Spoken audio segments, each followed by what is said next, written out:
Broadcasting from the city of brotherly love, Philadelphia, to around the globe.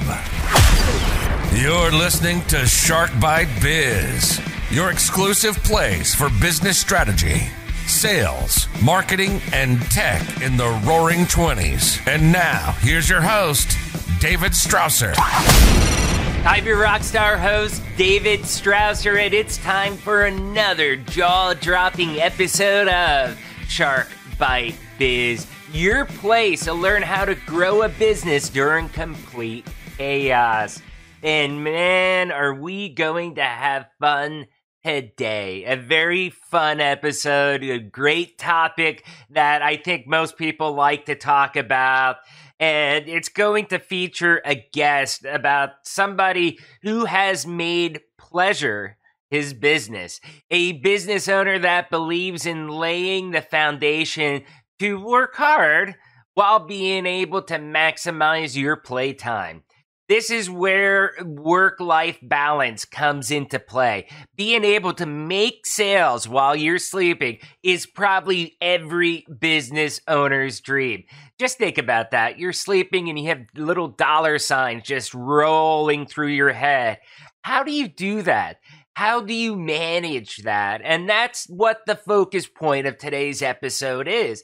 In my personal opinion, I think that it comes down to a couple things, but I'd really like to sum it up with two words.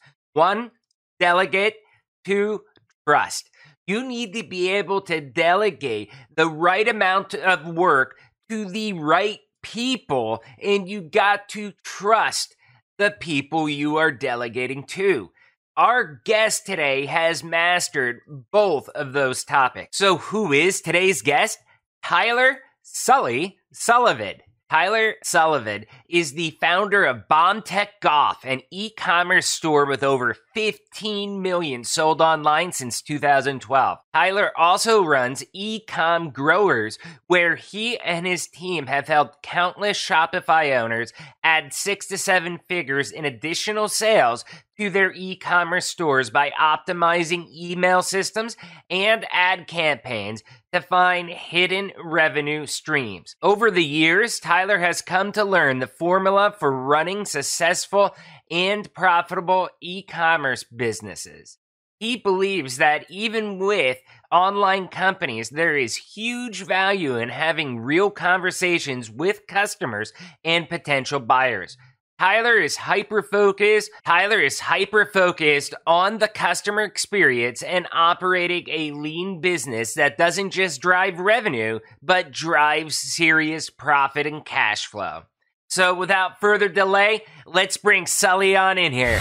Small Biz Spotlight. Sully, welcome to Shark Bite Biz. So glad to have you here today. Glad to be here. Thanks for having me. Oh, no problem. So obviously I got a beautiful cheat sheet that tells me everything about you, and it's really, really impressive. But for all of our listeners out there, our viewers on YouTube, do us a favor.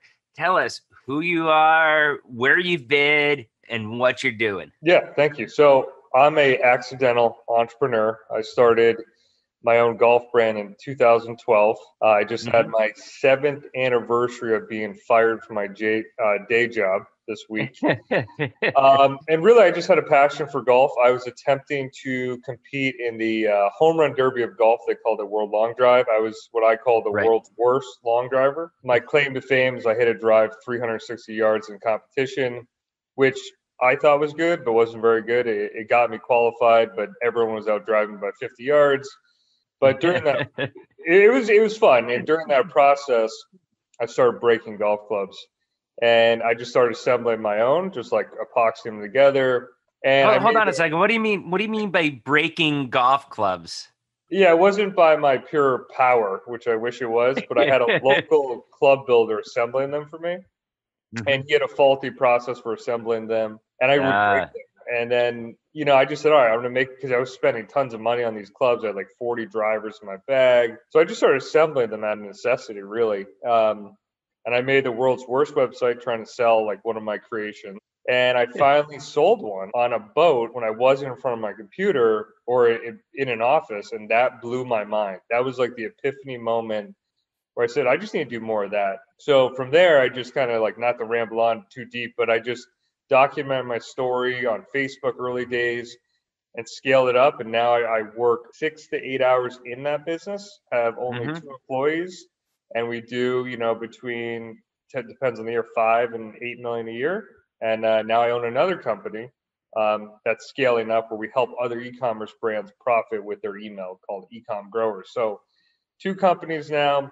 Never expected to do any of that, and just a regular guy. So just living the dream. Thankful for the internet, Oh, yeah. I mean, that's a pretty great story. And I feel for most of us that would say like, hey, I'm an entrepreneur and, or I own a company, I'm a sales guy, whatever. If you're on a boat and you're selling golf clubs or whatever your product is, I think that's the dream, man. That is living the dream right there. It sounds like it sparked something in you though, that really, changed the way that you think. I mean, it sounds like that's a defining moment in your life. Yeah, I've had multiple life events that have changed my perspective and given me these epiphanies. And it's not like if I went back in time and told myself do this and that, I probably wouldn't listen. It's just these certain life events. And like, it was like the first sale on my boat. Then the next one was getting fired from my day job when it was just a side hustle when my wife was pregnant. So that's like number 2. And we could dive into that. But then when I had my first kid, second kid, I adapted the business based on new things in my life. So I went from working 20 hours a day, 7 days a week for years. And then I said, I can't do this anymore. And my second kid came and I took 6 weeks off. And what do you think happened to sales? Yeah. Went right into the tank. No, they went up. Oh, they went up because he took 6 weeks off. Yeah. because that I went delegated right over my head there for a second. Sorry. I was setting you up. No, but so all these life events in my life that I could never have, just things that happened to me that changed how I look at business, look at life. And I enjoy working, but it's like these life events have defined where I'm at, and that's with anyone in business and life. Yeah. Yeah. No, that's great. So let's jump right into the beef of it. I mean, how do you grow an ecom brand? A lot of companies are dealing with that right now because of this pandemic. They were doing brick and mortar retail. They were selling through partners, and it's like, oh crap, everything's all closed. We have to shift to do things digitally. And some of them, they were lucky. They were able to pick it up quick. A lot of people that listen to this show, I think they're struggling like, hey, how do I grow that ecom brand? Tell us, you're the expert. Yeah. I mean, if you were a brick and mortar or just traditional, you should have already been selling online pre-pandemic. I mean, that's just kind of like, it's 2020 before COVID. You should be relevant online. So it's kind of like too little too late. We have seen some companies definitely adapt well and pivot and become like online first, but it's such a mind shift that I think traditional businesses, and I've had these conversations for years, and it's been my rhetoric with Bombtech. It's like, we only sell online. We go no retail, no pros. So I've been kind of waiting for this moment, cherishing it. I'm like, and we've been selling out left and right. And some of our clients on the agency side, they're doing volume they could never imagine. Millions and millions, tens of millions in a month, because they're set up for this and they were ready for people to shift. So it's like, if you're shifting now, it's not too late, because people are still, this is a moment in time that will change a buying pattern forever. People now are going to pivot or move, because it's just easier to buy online versus like go into stores, which I've been saying forever, but now it's pushing everyone that way. So really, like, what I look at in terms of like, if you're traditional brick and mortar retail, your asset was your location, right? Like, that's your business.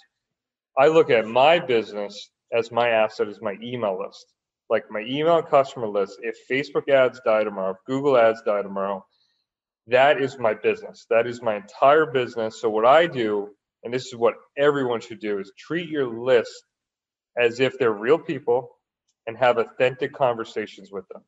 And that will make your business bulletproof moving into any economy, any shift in advertising. And if you did that with a brick and mortar and had a customer list that you were actually having real conversation, I'm not saying blast out newsletters with 50 calls to action saying buy. I'm saying ask some real questions like, how are you doing the pandemic? Like, what do you think of this product? How can I help? Just like real questions you want answers to, and having conversations. That's going to make that asset living, breathing, so that when you scale, it's going to get bigger. But if things change, that will be forever yours, that you can communicate and drive revenue if Facebook ads stop tomorrow. So that's like an overall concept of how I think of any business is emails your asset and your list, and have two-way conversations on Facebook, on email, on Messenger, and just change it from pushing to asking and receiving. That's the big shift. Yeah.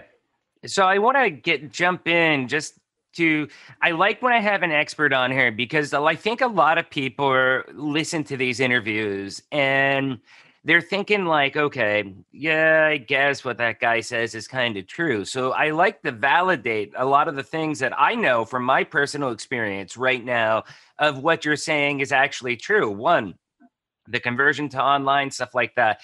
For everybody listening that might be nervous, or, I'm telling you, I do ERP with Vision 33 for my day job, and we're selling $500,000, $1 million projects online right now with customers just doing straight up video chat. Most companies before the pandemic, they wanted face and face to get the warm and fuzzies before they cut you a check for $1 million. And that's understandable. But now, the selling process has totally adopted to the digital age as well, too. So anybody, I think, out there, no matter what industry you're in, if you're thinking that you can't sell digitally because of your industry, you can. It might be a hybrid model because, we had a hemp guy on a couple episodes ago that was like, well, they like to inspect the factories. Yeah. So, but everything else you're doing digitally, so it might be a hybrid model, but you're totally able to do that stuff online. But it really, you have to get with it. I like to be ahead of the curve instead of, behind the curve. I don't like playing catch up. So I think we're in a good position for that. Totally. I mean, I would even argue or debate like the hemp factory. I don't know anything about that business. Inspection could be done on Zoom. Like, do you really need to be there? So like, a lot of how I set my business up, like I have an office that I use personally just because I got kids at home virtually learning. But it's not like I have two companies with about 10 employees, only have two in the e-commerce business. But we're almost we went remote 2 years ago because that's how I wanted to operate my life and business, where I didn't have to have an office. I didn't have to do that. So I think it's more of like traditional old school, and just accepting that those were the good days in your capacity of like, I can physically do this. So you can inspect this, or you can come into my store. You got to pivot. You know what I mean? So like if you're in that position, again, I'm not coming from that angle, but e-commerce, like we work with about 30 clients on my agency side. The amount of people shopping online now is so insane and massive. It's such a massive opportunity, and most people are going to miss it. And I said it earlier, it's too little, too late. But I think it's just, like I said, I'm big on high level mindset. It's like, if you're still physical store, why don't you have those email addresses and have those conversations regardless? Right. You know what I mean? So that's like, I don't know. I remember when I used to go buy things at a place like Sears, and before I could make any purchase, they want to know my zip code and my email address. Like 10 years ago, that used to frustrate me so much. They were ahead of the curve with that stuff. Yep. Now, the other thing that I wanted to validate with you was the personalization of the marketing. Okay. Sure. I have a friend. She was ramping up a new practice, had hired a lot of sales marketing people, and they really good. She surprised me when she was consulting with me with how to do things better, of how advanced they had it. But really what caught my eye was when I sent out an email to her, I got the most cold, frigid response ever. I'm like, either I really upset her, or, like, this is not her. And, I responded like, come on, this ain't you. Who is this? But then I texted her and I'm like, this is how they're responding to people, especially people that are in your existing network. There's the disconnect, man. Like that is huge. And it sounds like you're on the same page. Yeah, I mean, for me, what I look at, like with the email, like, so our big concept or system is we ask people to reply, right? So Mhm. we invite customers, potential customers, to give feedback. Like if we have a new product launching, we'll literally ask like, hey, what do you want to name it? And we'll get 5,000 replies, and I'll have my in-house customer service guys Mhm. literally reply to every comment. So all Right. that's doing is we're having real engaging conversations so that when we do launch a new product, these guys are excited and they feel like they built it, which they did. They named it, they helped pick the launch date. They're a part of the process, right? So like it's a big fail if you are building a list, selling online, and then you don't spend the money, time, and effort to onboard employees that know your brand and care.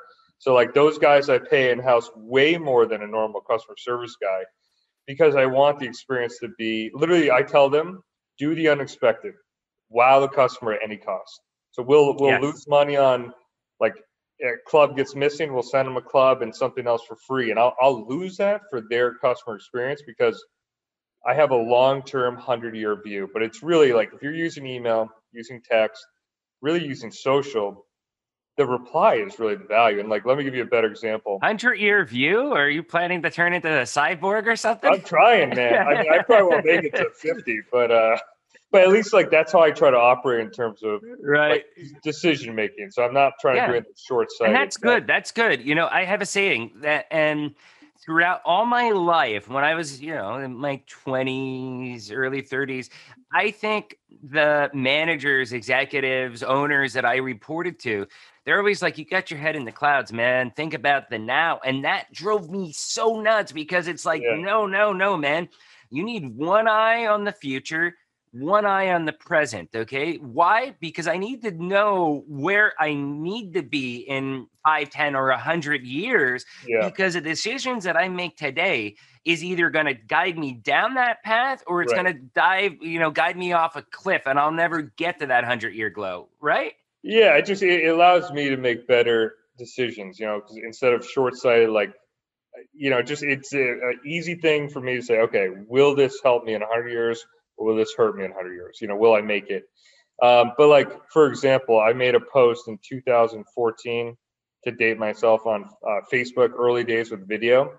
And I Yeah. posted this video of me hitting a golf ball through a net. And it sounds like a gun goes off. I hit it really hard. And I go, does your driver sound like this? And I boosted it for like $300, and I got 10,000 comments, 300,000 views. So what Wow. I did back then is I literally commented till my thumbs were bleeding because I was replying so fast Wow. to every single person. It was Yeah. with the and that's kind of how it started because I was like, oh my god, I have the opportunity to have conversations with people, and that's been like when I had that moment, I took that same philosophy and really just executed that in email where it's like we engage, but it also drives revenue. So that's been the magic for us is like social media is super effective. We get so many comments a day. I'll be candid. We don't engage and comment every single one like we used to, Mhm. but we do that in email because email, So like you I don't said, respond to the trolls. we used to. We used to go so hard and deep on comments, but we realized that the return on effort in that scenario wasn't there. But in email, they're Right. at least interested or they're a customer. So I invested the time and money to take that same approach that got us there into our channel that we know it drives 50% of our revenue. So like we Right. took Right. that Right. same, I just call it two-way, a two-way conversation Mhm. into email, and that's been the game changer for us. It's like have that 100-year view, have real conversations, but do it in a channel that has a high Mhm. ROI. Versus like Wow. social's great, and we do have groups that we're really engaged in. That we've got an owners only group, which is another hacker tactic for engagement, but it's just different. So email and doing it in that way is a huge win. Okay. Okay. So let's take a little pivot here since we were talking about pivots during the pandemic and everything. Let's pivot to ads. Okay. Hot topic. I think people working online, they're getting a lot more screen time than what they traditionally would. They're working at home, they're working on computers, Zoom meetings, all that stuff. How do you make ads profitable when my thing, I know they work. I'm not going to say that they don't work, but I think Yeah. people are starting to tune them out a little bit because they're so bombarded with them. What say So you? effective. I mean, so like my expertise is not being an expert, but finding experts. Like that's Okay. what I do. So my setup is I have a paid ad expert. He does all my Mhm. Facebook and Google. I've got an email expert, which is the agency I own. I've got a fulfillment expert in Wisconsin that ships my clubs. I've got my in-house customer service guys, and I'm just the coordinator, right? But so like my ad guy, I give him a certain KPI of a return on ad spend we need to hit, and we Right. scale up or go beyond if we need to. But if I'll say two things, ads are profitable and are still crushing it if you've got a good offer and relevant messaging and good targeting, right? And Mhm. if people care, um, and I I'll think tell you, like most ads I see, I zone out. But when they are effective and they, they're targeted to the right person. For example, I play guitar. okay, I don't know, 7 guitars right there. nice. And I am constantly bombarded with guitar ads. And the way that Guitar Center, which I'm not a fan of Guitar Center, but they put out some ads for some of these guitars and it does grab my attention. So I'll admit that. And You it may is be effective. you may be too deep in the weeds, to Yeah. and realize that they're ads, but they're so effective. I mean, the amount of volume people are spending online, it's like, yes, the amount of screen time is an opportunity right now because there's just Okay. so many people online, so many more people shopping online. My biggest mistake this year was not ordering enough inventory. And we're seeing Wow. it for clients too. And it's, if you have a story that's legit and you take and have a good product and you take care of customers, you'll be successful at like a high level. Like if you, it's that simple. I think most people miss, if your product's not good, you've got no story and you don't care about your customers. It's like, I Right. know that's like high level, but if you do those three things, you can make advertising work. I don't care if it's Facebook, I don't care if it's Google, but if you don't have those three core things, you're going to blame the ads. It's not the ads. It's your offer, it's your story, it's your messaging, it's all those other things. So it's, Mhm. and again, I haven't started an ecom brand since 2012, so it's like I'm old school. I did it pre-ads to build up momentum, and then ads just amplified what I was already doing. Yeah. Yeah. No, that's an amazing story. So again, on the pandemic topic, you have, I guess we'll call them two businesses, two business lines. Yep. How have both of them been impacted due to the pandemic, and what pivots have you had to make? I guess we'll take one at a time and just give us high level of what you did with the golfing with Bombtech Golf, and give us with the the ad business as well too. Yes, I'm very fortunate. Number one, pandemic's terrible. It's impacted many people I know. It's shifted everything, and as a parent, it's been super difficult for making decisions Oh in yeah. life. Like it's just everything we have to think about it. It's so frustrating. Has Um, the stress of the situation with the pandemic, kids being at home from school, stuff yeah, like that, do you think that has impacted any of your decisions as a business owner? That it's like, I was just too stressed out, I make the wrong decision? yeah. I mean, I would say no. My wife has done a tremendous job handling them, handling the school, getting me away out of the house so we've got separate time, so they can focus and do schoolwork. I can do what I need to do. So Mhm. we have that set up well. My biggest mistake was when COVID first happened. I went conservative on inventory for the year, thinking, oh Most well, people did. and that was a mistake because this entire year we kept selling out. So it's like it was actually a banner year and would have been bigger if I was a little less conservative, and I'm trying to separate myself from the emotional side of my golf business, which is inventory. So I hired an inventory consultant. He brings me a report and says, hey, based on trends, this is what we need. And I listen to him versus me. I'd be like, well, I don't know how much I should order because I don't have too much tied up in cash. So that was my move to, okay, I screwed up. I didn't order enough because I wanted to be safe. So now I've got someone smarter than me. That's like my whole theme, if you can see. I bring people on smarter than me. And then the agency, we've been scaling faster than it's insane because we're in the business of helping e-com brands profit more with email.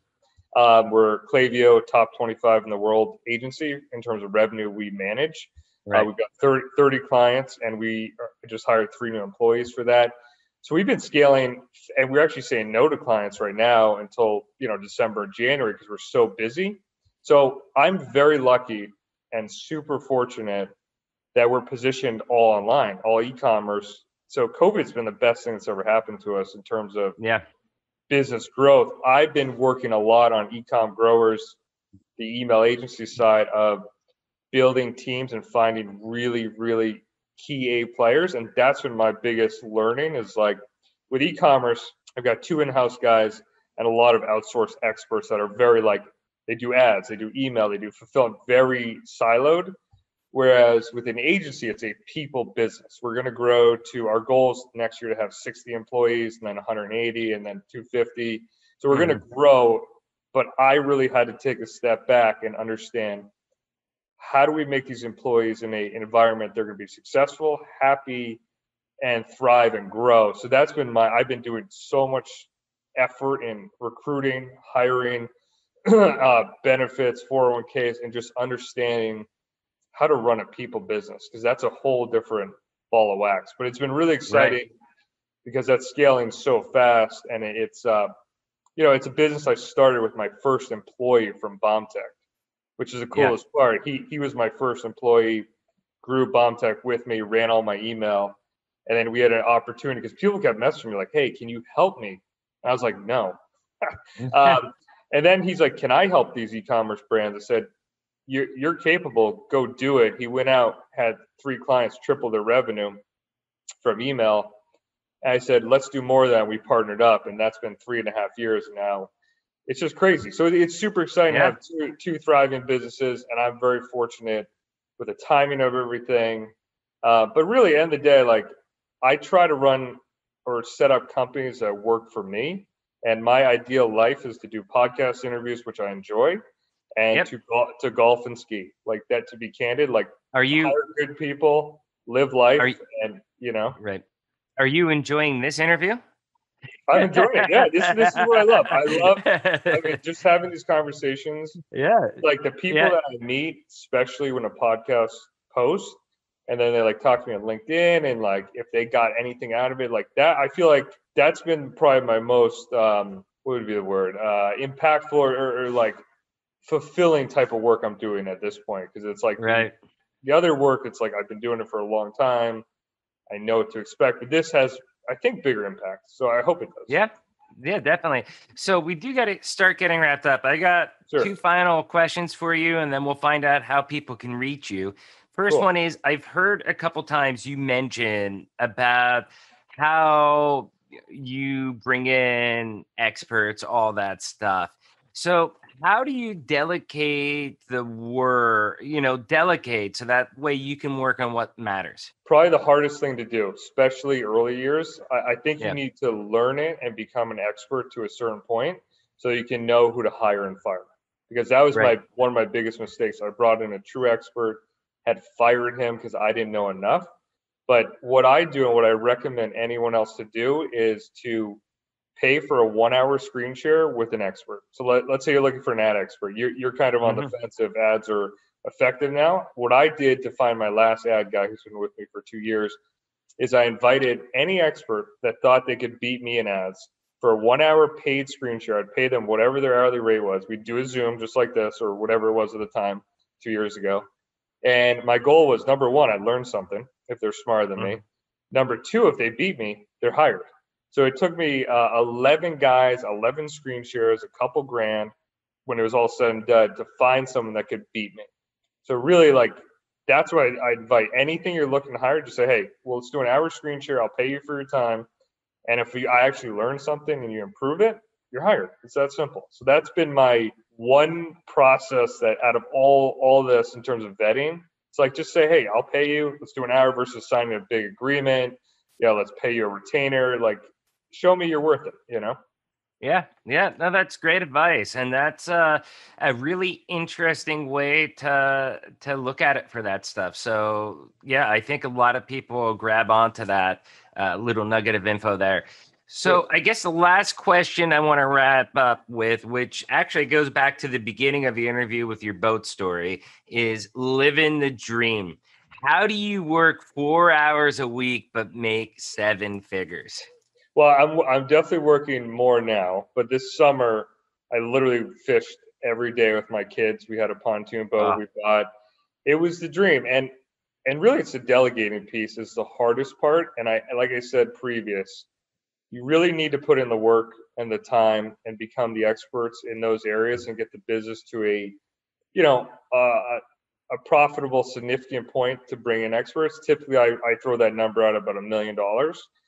And then just get out of your own way. So like I have a rule now where if I open up the computer, I'm not allowed to edit the website or touch anything because I usually break stuff at this point. So that's honestly been the hardest and most frustrating part at my level is like, I only work 4 to 6 hours a week on my golf business because if I do more, it's not big lever stuff. So I try to think of the once a year, once a quarter big lever idea or big concept that's going to actually move the company versus like the day-to-day tactical nuance stuff. So it's like if you're a true owner and you want to grow it, you got to delegate and let other people do what they're better at you then. And for me, I realized I'm not that smart. So I hire everyone. It's just finding the right people and letting go. So. Yeah, I think you're too humble on yourself. To me, it sounds like you've cooked up the perfect recipe.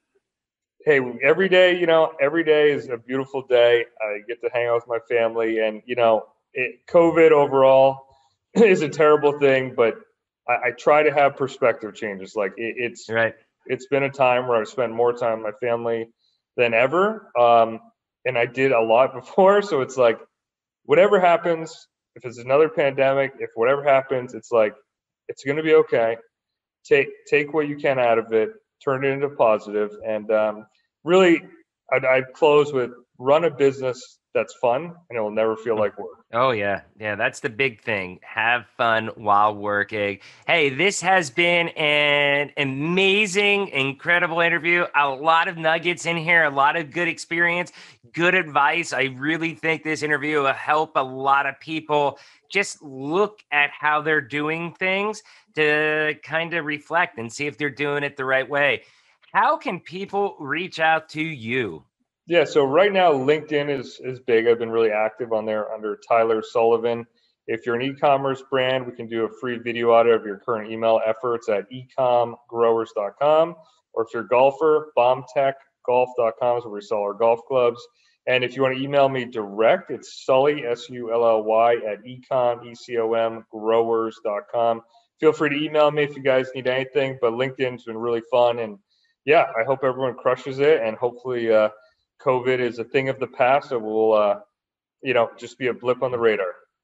Okay. Yeah, perfect. Thank you again, Sully. It's a pleasure meeting you. And I'd love to have you back on again once this pandemic ends to see how shifts are going once we're post-pandemic. Yes, let's do it. Maybe in person. Weird. I'll have to get 2 microphones then. Oh, there we go. Too much.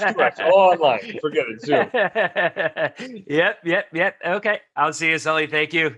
Thanks a lot. Wow, what a fun discussion with Sully. First, do me a favor. Smash that like button. Smash that subscribe button if you haven't already. And if you really, really love this content, please share this episode out to your network so that we can continue to grow this community. So what did you think of Sully? Just like in our episode a couple weeks ago with Chris Reed, Sully is an accidental entrepreneur. Somebody that started their business by happenstance. How many businesses out there have started the same way? I'd like to think that a great portion of them did. Why? Well, because every business usually starts with some idea that somebody stumbles upon, and then they're usually like, wow, maybe there's something here. And basically $100 million in revenue later, they look back and they're like, yep, definitely was something there. So Sully, though, I mean, he did have an interesting take on Ecom and the digital transformation by bringing up an excellent point. Now, I may not fully agree with this point, but it is valid. And it is that if you didn't have a proper digital presence before the pandemic, turning on all the digital cylinders may be too little too late. Me personally, I think it's never too late, but he does have a good argument. Doing digital and mobile first during the remainder of the pandemic, I mean, that is super solid advice. And that should probably be your strategy going forward, even post-pandemic, because a lot of these things are going to be here to stay forever. Another key point of discussion that we had there was the communication with your clients. In this day and age, people want people. They don't want bots. They don't want generic emails. I could tell you it drives me nuts when I'm trying to chat with Verizon or Amazon and I'm talking with a chatbot. Like, dude, you can't fix my problem. I already know that. It needs a customer service rep. And it's like you just got to keep typing it until they finally get you through to one. That stuff drives people insane. And, you know, like Sully said, though, engaging conversations has really allowed his customers, really allowed his customers to be a part of what Sully does, being a part of their brand, making it that community. Like he said, that he let them name one of his products. So he does whatever he has to in order to stand out and achieve customer satisfaction, even if it means losing money on one customer. Everything comes full circle. And if he does lose a couple bucks on one customer, chances are the word of mouth, the positive reviews, stuff like that, he'll end up getting 10 times that amount of money just because of that one instance. Now, it doesn't always break that way. But more chances than not, it is going to break that way. Plus, you have a clean conscience knowing that you did everything possible to make the situation good again. So yeah, this was an amazing, insightful conversation. What did you all think? Today's discussion is going to be, will the pandemic force us into a mobile-first world post-pandemic? Or is the mobile-first, digital-first just a fad? What are your thoughts? I think it's been a long time coming, and this stuff will be here to stay. The pandemic just forced it all into the forefront. Would love to hear what you all have to say. Discuss it on YouTube. And again, as I mentioned earlier, make sure you subscribe to the channel, whether you're in iTunes, Spotify, YouTube, wherever you're at, subscribe. Love to have you all a part of this community. And as you all know, I'm David Strausser. This is Shark Bite Biz, and I'll see you all next episode. Cheers.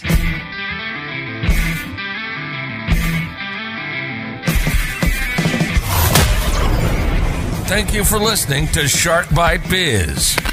We hope you got some insightful info from this podcast. Be sure to subscribe to us through your favorite podcast app and visit us on the web at www.sharkbitebiz.com. How has business changed for you in the 20s? Email us at podcast@sharkbitebiz.com so you can join us and share your story.